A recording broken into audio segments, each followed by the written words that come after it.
Hello students, तो आज के लेक्चर में हम पढ़ेंगे न्यूटन्स लॉ ऑफ मोशन।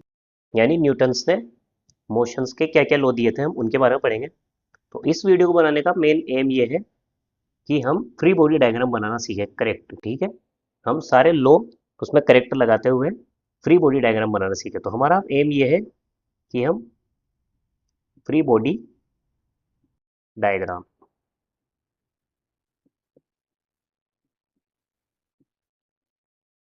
ठीक है, हम फ्री बॉडी डायग्राम बनाना सीख रहे हैं।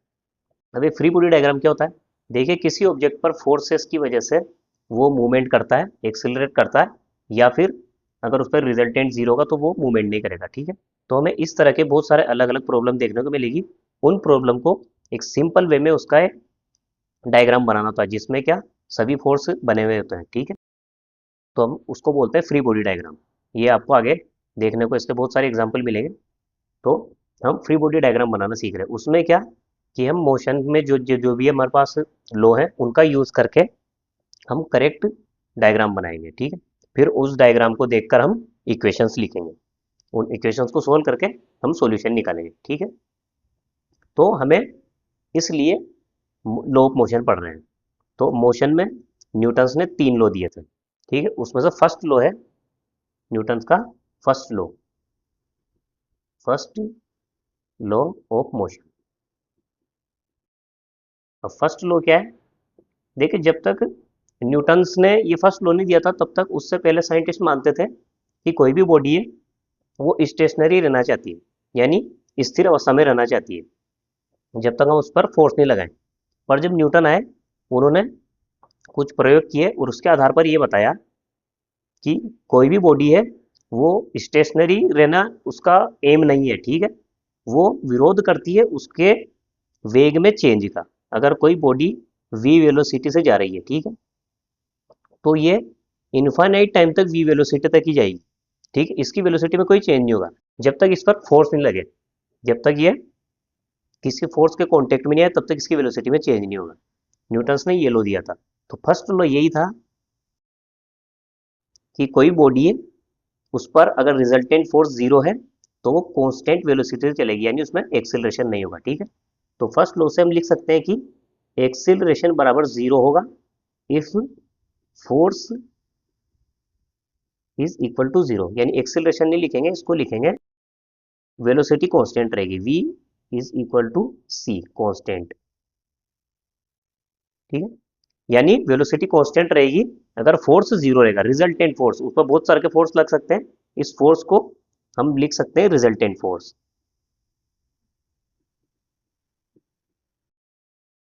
हमें रिजल्टेंट निकालना था। ठीक है, हम फोर्सेस को क्या करते हैं, हम वेक्टर फॉर्म में लिखते हैं, उनको ऐड करते हैं। ठीक है, और अलग अलग डायरेक्शन में जो फोर्स लगते हैं हम उनको ऐड करते हैं वेक्टर फॉर्म में। तो उनका वेक्टर एडिशन अगर जीरो हुआ तो उस पार्टिकल या उस बॉडी में वेलोसिटी कांस्टेंट रहेगी, या फिर वो मूव नहीं करेगी। अगर जीरो है तो जीरो रहेगी, अगर कांस्टेंट है तो कांस्टेंट रहेगी। ठीक है, सेकंड लॉ पढ़ते हैं। ठीक है, उसके बाद आता है second law, second law of motion.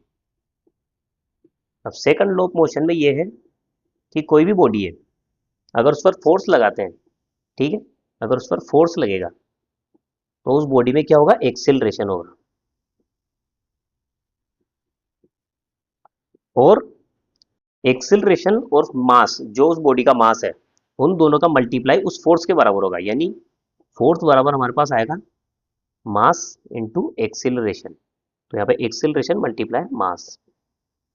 ठीक है, जो फोर्स होगा उसकी वजह से जो एक्सेलरेशन आएगा, अगर हम उसको उस बॉडी के मास से मल्टीप्लाई करेंगे तो हमें फोर्स मिलेगा। अगर किसी बॉडी पर रिजल्टेंट फोर्स लग रहा है, ठीक है, इसका सबसे ज़्यादा यूज होगा फ्री बॉडी डायग्राम में। अगर कोई बॉडी एक्सेलरेट कर रही है, ठीक है, अगर कोई बॉडी इस डायरेक्शन में एक्सेलरेट कर रही है तो हम मानेंगे कि अगर इसका मास एम है तो हम मानेंगे इसमें कि फोर्स जो लग रहा है, ठीक है, वो इसी डायरेक्शन में लग रहा है जिस डायरेक्शन में एक्सेलरेट कर रही है। ठीक है, तो फोर्स होगा मास इंटू उसका एक्सेलरेशन, और इसका डायरेक्शन वही होगा जो एक्सेलरेशन का है। ठीक है, जिस डायरेक्शन में एक्सेलरेट कर रही है।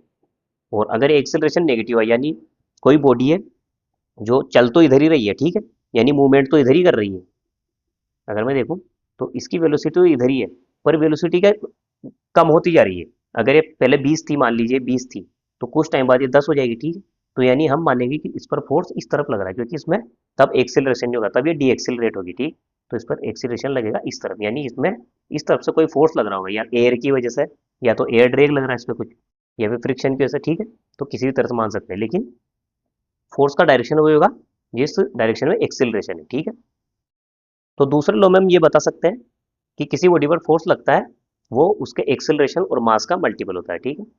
यानी उसमें जितना एक्सेलरेशन हो रहा है उसको अगर मास से मल्टीप्लाई करेंगे तो हमें फोर्स मिलेगा, ठीक है। उसके बाद आता है third law. Third law of motion.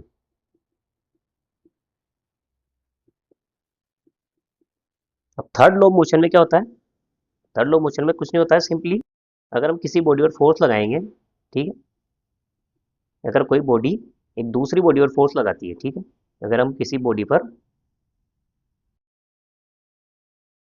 ये मान लीजिए इस तरह से बॉडी रखी है, अगर ये बॉडी इस पर फोर्स लगाएगी, ठीक है, तो उस पर उतना ही फोर्स उस बॉडी पर लगेगा, ठीक है।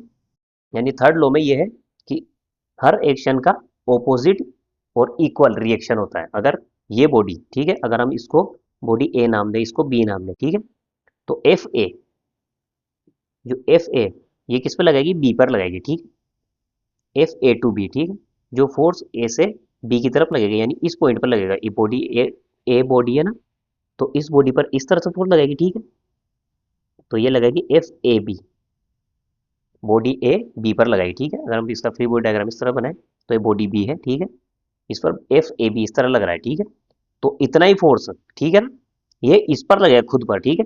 तो जितना फोर्स ये लगा रही है उतना फोर्स इस ऊपर वाली बॉल पर लगेगा, ठीक है। एफ बी ए, बी से ए की तरफ, ठीक है।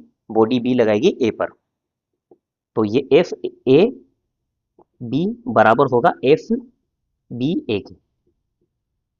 तो ये जो फोर्स होता है, हम जो भी फोर्स लगाते हैं किसी बॉडी पर उतना ही फोर्स उस दूसरी बॉडी पर लगता है। ये दोनों फोर्स अलग अलग बॉडी पर लगते हैं। अगर ए फोर्स लगा रही है बी पर, तो यही फोर्स लगेगा बी लगाएगा ए पर, ठीक है। तो थर्ड लॉ मोशन में आता है कि हर फोर्स का, यानी हर एक्शन का ऑपोजिट और इक्वल रिएक्शन फोर्स होता है, ठीक है। तो इन दोनों के डायरेक्शन अलग अलग होंगे, ये इस तरफ होगा तो बी लगाएगा इस तरफ, ये दूसरी बॉडी पर होगा, ठीक है। जो ये हमने यहाँ पर दिखाया, जो इस बॉडी ने इस पर लगाया वो हमने ये दिखाया, और जो इसने इस बॉडी पर लगाया वो इस तरफ, तभी ये दोनों बैलेंस में रह सकती है, ठीक है। जब ये दोनों बराबर होगी तब जाकर हम बोल सकते हैं कि ये बैलेंस में है। अगर ये दोनों बराबर नहीं होते हैं तो इनमें से कोई एक बॉडी एक्सीलरेट करेगी, ठीक। तो तीनों नियम इस तरह से होते हैं, और इसकी सबसे बड़ी खास बात यह है कि दोनों ये न्यूटन्स के तीनों नियम, ठीक है, इनर्शियल फ्रेम में काम करते हैं, ठीक है। इनर्शियल फ्रेम ओनली, ये सबसे मेन बड़ी कंडीशन होती है इनमें। यानी जब फ्रेम इनर्शियल होगा तभी ये तीनों लो लागू होंगे। अब इनर्शियल फ्रेम क्या होता है, तो इसको मिटाते हैं फिर समझाते हैं इनर्शियल फ्रेम क्यों। तो इसमें हमने बोला कि न्यूटन की जो तीनों लो है, जो फर्स्ट सेकंड थर्ड तीनों लो है, वो ओनली इनर्शियल फ्रेम में ही राइट है, ठीक है, वही लागू होते हैं। नॉन इनर्शियल फ्रेम में ये तीनों लो लागू नहीं होते हैं। इनर्शियल फ्रेम और नॉन इनर्शियल फ्रेम क्या होता है? इनर्शियल फ्रेम कुछ भी नहीं है, ओनली ऐसा फ्रेम जो स्टेशनरी, यानी जो मूव नहीं कर रहा हो। अगर मूव कर रहा है तो कांस्टेंट वेलोसिटी से कर रहा हो, ठीक है। तो या तो उस फ्रेम की, ठीक है, वेलोसिटी, वेलोसिटी कांस्टेंट हो, या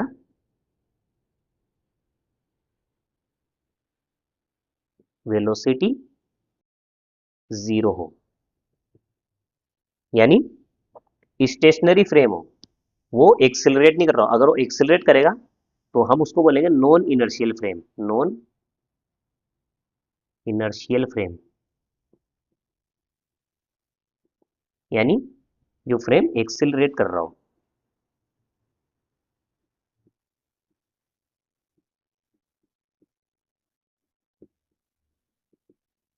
ठीक है। अब इसको कैसे समझेंगे कि इनर्शियल फ्रेम यानी कांस्टेंट हो, या फिर मतलब यानी स्टेशनरी हो, या फिर अगर नॉन इनर्शियल फ्रेम है तो एक्सिलरेट कर रहा हो। अब इन दोनों को समझने के लिए एग्जांपल समझते हैं, देखिए मान लीजिए ये लिफ्ट है, इस पर मैंने एक मास लटकाया हुआ है एम, मान लीजिए 1 किलो का 2 किलो का कोई भी चीज़ है, यानी एक बॉल है, ये लटक रही है, मान लीजिए इसका मास एम है, ठीक है, मैंने लटका रखा है, एक स्ट्रिंग से लटका रहा है, ठीक है। यहाँ पर एक स्ट्रिंग से आखिरी में मैंने क्या, एक रीडिंग लेने के लिए मैंने कुछ मीटर लगाया हुआ है, ठीक है, जो इसका वेट बता रहा है, ठीक है। अगर ये 1 किलो की है, ठीक है, तो इसका वेट बताएगा, ठीक है, ये फोर्स बताएगा कि ये एम जी बताएगा, ठीक है। तो ये जो एम है ये फोर्स, इसकी वजह से फोर्स क्या लगेगा, एम जी नीचे की तरफ, ठीक है। इस एम जी की वजह से इसमें ये जो स्ट्रिंग है इसमें टेंशन पैदा होगा, ठीक है, तो टेंशन फोर्स लगेगा टी, ठीक है। तो मैं इस तरह से इसको बनाता हूँ, मैं इसको यहाँ से ऑब्जर्व कर रहा हूँ अभी, ठीक है, मैं यहाँ हूँ, इसको यहाँ से ऑब्जर्व कर रहा हूँ, तो ये तो हो गया ऑब्जर्वर नंबर 1, ठीक है। और इसके अलावा एक दूसरा ऑब्जर्वर मानते हैं, ये इसमें, ये अंदर ही बैठा हुआ है और ये लिफ्ट ऊपर की तरफ एक्सिलरेट कर रही है, ध्यान से देखिए, ये पूरी लिफ्ट जो है ऊपर की तरफ एक्सिलरेट कर रही है, इसमें एक मास लटका हुआ है जो स्प्रिंग से, ये इससे एक धागे से लटका हुआ है, इस धागे में जितना टेंशन होगा ये उस हिसाब से उतना ही फोर्स बताएगा, ठीक है, कि इसमें कितना वजन है इसका, ठीक है, इस हिसाब से बताएगा। और ऑब्जर्वर 2 यहाँ पर स्टेशन ये है, ये जमीन पर खड़ा हुआ है, ठीक है। जो अर्थ होती है हम उसको स्टेशनरी फ्रेम मान सकते हैं। हम क्यों मान सकते हैं, आप ये कहेंगे कि अर्थ भी तो स्पेस में एक एक्सेलरेशन से चल रही है और रोटेशन भी कर रही है, ठीक है, तो हम इसको इसलिए स्टेशनरी मान रहे हैं क्योंकि एक नेग्लिजिबल एक्सेलरेशन होता है उसमें, ठीक है, और रोटेशन की वजह से जो होता है, जो एक्सेलरेशन होता है, ठीक है, वो वो हमारे ग्रेविटेशन फोर्स के मुकाबले वो बहुत कम होता है, ठीक है, तो इसलिए हम उसको स्टेशनरी मान सकते हैं। वैसे आइडल स्टेशनरी कोई फ्रेम होता नहीं है, हर चीज स्पेस में मूव कर रही है, तो हम आइडली तो नहीं मान सकते, लेकिन अर्थ को हम स्टेशनरी मान रहे हैं इसमें, लेकिन ये भी आइडल नहीं है, ठीक है। तो स्टेशनरी इसको माना है हमने अर्थ को, तो ये तो हो गया इनर्शियल फ्रेम, ठीक है। अब ये जो ऑब्जर्वर है ये बैठा है नॉन इनर्शियल फ्रेम में, क्यों, क्योंकि ये लिफ्ट पूरी एक्सिलरेट कर रही है, तो ये है नॉन इनर्शियल फ्रेम में। अब देखिए मैंने बोला था कि न्यूटन के लॉ नॉन इनर्शियल फ्रेम में लागू नहीं होते, वो कैसे नहीं होंगे। अब देखिए अगर इस मास के लिए देखें तो हम बोलेंगे कि टेंशन इसमें कितना आएगा, ठीक है। अगर इसके लिए हम इक्वेशन लिखें, हमने बोला था कि कोई भी बॉडी हो उस पर एक्सिलरेशन जितना होता है ना, अगर उसको मास से मल्टीप्लाई कर दें उसी बॉडी के, तो हमें फोर्स मालूम पड़ जाएगी उस पर फोर्स कितना लग रहा है, ठीक है, रिजल्टेंट फोर्स उस तरफ है, ठीक है। तो ये हम इनर्शियल फ्रेम के लिए बात कर रहे थे, तो हमें जब यहाँ से ऑब्जर्व करेंगे तो हमें क्या दिखेगा कि मास एम है, ठीक है, इसको इधर बना लेते हैं, ये मास एम है, इस पर फोर्स लग रहा है एम जी, नीचे ऊपर लग रहा है, इसी पॉइंट बना लेते हैं इसको, ऊपर लग रहा है टी, ठीक है, और ये बॉडी एक्सिलरेट भी कर रही है ऊपर की तरफ, ठीक है, तो एक्सिलरेशन इधर है, ठीक है। तो हम इसको इसके लिए फोर्स की जो हमने सेकंड लॉ में दिया था उसको कैसे लिखेंगे, उस लॉ को इसके लिए लिखते हैं लॉ को कि जो एम जी है, ठीक है, जो रिजल्टेंट फोर्स कैसा आएगा, इनका सम करना पड़ेगा, ठीक है। तो सबसे पहले अगर ये ऊपर मूव कर रही है तो पहले यानी ये बड़ा है ऊपर वाला फोर्स, ठीक है, तो हम टी, है ना, ये ऊपर है वो प्लस, ठीक, जो नीचे है वो माइनस लिखेंगे, तो इसको माइनस लिखेंगे, T minus M G is equal to M into A, ये आएगा ना फोर्स, यानी इन दोनों फोर्स का वेक्टर सम, यानी वेक्टर किया ना हमने, जो ऊपर वाले फोर्स उनको प्लस लिया, जो नीचे है उनको माइनस लिया, तो वेक्टर सम किया हमने, तो इन दोनों का जो भी जोड़ है, ठीक है, तो टोटल जो है वो बराबर होगा जो जितने वेलो जितना एक्सेलरेशन, जितना एक्सेलरेशन इसमें हो रहा है इनटू मास, ठीक है। तो हम यहाँ से देखते हैं कि इसका इस स्ट्रिंग में टेंशन कितना आएगा, टी इज इक्वल टू आएगा इसमें M G plus M A, अगर ये एम जी इधर आएगा प्लस हो जाएगा, ठीक है, तो यहाँ से टेंशन इसमें आएगा M G plus M A, यानी यहाँ जो रीडिंग आएगी, ठीक है, ये आएगी एम जी को जोड़ने पर एम ए से, ठीक है। अगर इसका इसका मास अगर 1 किलो है, ठीक है, एक नहीं इसको मानते हैं 10, मान लीजिए 10 के जी इसका वेट है, 10 दाई 100 है ना, इसको जी को थोड़ी देर के लिए 10 मान लेते हो, यानी तो ये तो 100 आएगा, ठीक। एक्सेलरेशन अभी के लिए मान रहे हैं हम कि 10 का ही हो रहा है, ठीक है, ऊपर भी 10 का हो रहा है, तो 10 इंटू ये 10 इसका जो मास है, तो 100 और 100 कितना आ गया 200, यानी इस हिसाब से देखें तो इसमें टेंशन आ रहा है 200 का, 200 न्यूटन फोर्स यहाँ मीटर में रीडिंग आनी चाहिए, ठीक है, जो करेक्ट भी है, ठीक है, जो वही रीडिंग इसमें आएगी भी सही, ठीक है। तो यहाँ से टी इज इक्वल टू होता है एम जी प्लस एम, अब हम देखते हैं नॉन इनर्शियल फ्रेम वाले इस ऑब्जर्व के लिए ये क्या देखेगा, ठीक है। देखिए ये खुद लिफ्ट के अंदर है, इसे पता नहीं है कि एक्सिलरेशन हो रहा है, ठीक है, क्योंकि जिस फ्रेम में ये है उसी फ्रेम में ये ऑब्जेक्ट है, ठीक है। तो इसको ऑब्जेक्ट स्टेशनरी दिखेगा, ठीक है। तो इसके लिए इक्वेशन कैसे, जब ये देखेगा इसको तो इसको दिखेगा ओनली ये मास, ठीक है, जिस पर फोर्स लग रहा है एम जी नीचे, इसको भी दिखेगा वही, और स्ट्रिंग में लग रहा है टी ऊपर। उसी तरह से इसमें एक्सिलरेशन का, क्योंकि इसके रेस्पेक्ट में तो ये स्टेशनरी है, कहीं बॉडी कहीं जा नहीं रही है, ठीक है। तो इसमें इसके हिसाब से रीडिंग क्या नीचे, ठीक है। तो इसके लिए ओनली इक्वेशन लिखी जाएगी एम जी तो नीचे और टी ऊपर। तो इसके लिए इक्वेशन क्या आएगी कि वेक्टर सम करना पड़ेगा, ठीक है। तो ये कहीं जा नहीं रहा है तो आएगा T plus M G is equal to zero, ठीक है। तो यहाँ से टी इज इक्वल टू आएगा एम जी। हमें ये करना था वेक्टर सम करना है, तो नीचे वाला अगर हम ऊपर वाला, अभी ऊपर वाले को प्लस लेना है तो नीचे वाले को माइनस लेना पड़ेगा। तो इधर से आएगा एम जी, तो T is equal to M G. तो जब ये कैलकुलेट कर, अगर हमने इसको 10 माना है, ये 10 है और ये 10 दाएं 100, यानी टेंशन इसमें 100 आना चाहिए, पर रीडिंग यहाँ 100 नहीं आएगी, यहाँ आएगी 200, क्योंकि बॉडी एक्सीलरेट कर रही है, हम तो यहाँ से देख रहे हैं, हमें पता है कि 200 आएगी, और रीडिंग आती है 200 भी। तो यानी ये ऑब्जर्वर जो ऑब्जर्व कर रहा है इसके साथ 100 आ रहा है, ठीक है। तब क्या होगा कि इसका मतलब इस वाले फ्रेम में न्यूटन का जो लॉ है मोशन का वो अप्लाई नहीं होता है, यानी ये रीडिंग गलत है, जो टेंशन आएगा इसमें ये गलत आएगा, जो हम ये जो रीडिंग लिए टी वाली ये वाली सही आएगी। तो इसमें कुछ करेक्शन करना पड़ेगा। तो इसमें करेक्शन के लिए क्या क्या करते हैं, इसको मिटा देते हैं, चलो इसको रहने देते हैं। इसमें करेक्शन के लिए क्या करते हैं, इसमें क्या कम पड़ रहा है, ओनली एम जी और एम ए, ठीक है। अगर यहाँ से एम कॉमन ले लें तो टी इज इक्वल टू आएगा एम, ये आएगा जी प्लस ए, ठीक है। और यहाँ आ रहा है एम जी, यानी यहाँ एम ए कम है, ठीक है। तो इसके लिए एक स्यूडो फोर्स माना जाता है, ठीक है। अब इस स्यूडो फोर्स क्या होता है,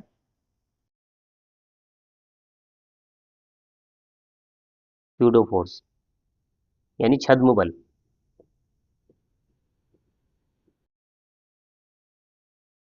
तो इसके लिए क्या होता है, एक स्यूडो फोर्स मान लेते हैं, एक छद्म बल मान लेते हैं कि जब कोई भी इनर्शियल फ्रेम यानी नॉन इनर्शियल फ्रेम लेंगे तो वो जो पूरा फ्रेम जिस एक्सिलरेशन से एक्सिलेट हो रहा है ना, तो उसके एक्सिलरेशन को मल्टीप्लाई करेंगे जिस बॉडी को हम ऑब्जर्व कर रहे हैं, ठीक है, उसी एक्सिलरेशन से उसमें ऐड करेंगे, ठीक है। तो वो अगर बॉडी ऊपर की तरफ एक्सिलेट कर रही है तो वो ऐड करना पड़ेगा, ठीक है। तो हम उसमें ऐड करेंगे एम ए, हमें एक स्यूडो फोर्स ऐड करना होगा एम ए, तब जाके ये इक्वेशन बनेगी।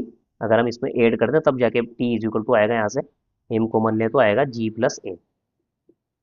तब अगर हमें हमें करेक्ट करना है नॉन इनर्शियल फ्रेम की में अगर अप्लाई करना है तो हमें स्यूडो फोर्स मानना होगा, ठीक है। तो हमें एक इमेजिनरी फोर्स मानना पड़ेगा इसमें कि इस पर ऊपर की तरफ या नीचे की तरफ लग रहा है, तभी हम इस इक्वेशन को करेक्ट कर सकते हैं।